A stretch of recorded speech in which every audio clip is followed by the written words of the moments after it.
Can you transfer money from a SIPP to an ISA? We'll be covering this off in today's videos, the possible do's and don'ts and things to look out for and pitfalls to avoid. So the general answer to this is no.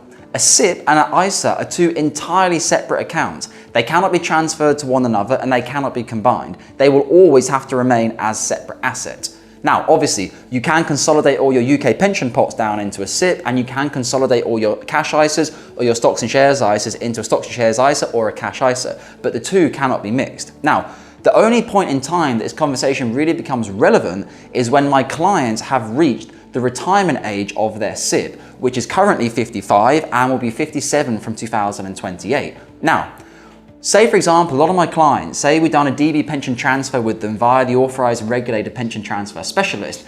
They have, say, a £500,000 CETV that they transferred. They get the money inside the SIPP and they say, right, Dominic, I'm going to withdraw my 25% tax-free lump sum and I'm going to start topping up my ISA each year. And I'm like, say that again. And they're like, yeah, I want to take my PCLS and start putting it into my ISA. And I'm like, but why would you do that? What are the advantages? And they're like, well, I have a 20 grand ISA allowance, I should use it. And I'm like, yes, but if we go back to basics, a SIPP, a UK pension pot, is free from capital gains tax and obviously free from inheritance tax upon death, depending on how it's passed on. An ISA is not free from inheritance tax. It's free from capital gains tax, yes, but not free from inheritance tax. So for the majority of my clients, they're in the fortunate enough position that UK inheritance tax is going to be a problem for them. Even a lot of my clients who haven't lived in the UK for 10 years, there's a thing called UK domicility, which is very important. You need to understand your domicility, not your tax residency for UK inheritance tax.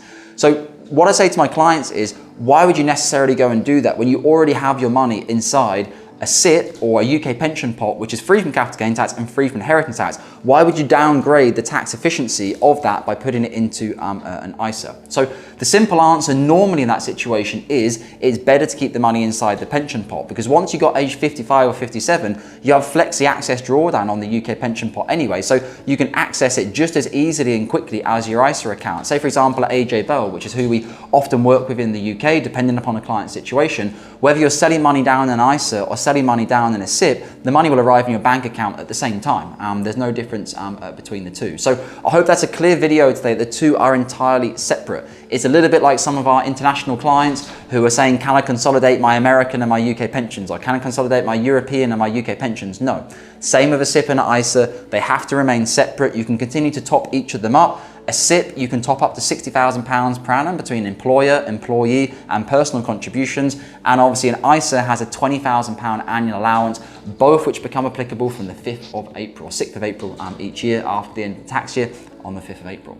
I hope it's been a useful video for you today, guys. The very best thing you can do to help me with my channel and all the hard work we do is to hit subscribe below. It lets YouTube know that we're not a bunch of idiots. We're putting out good free content for people and people are enjoying it. And as always, take care with your UK pension assets.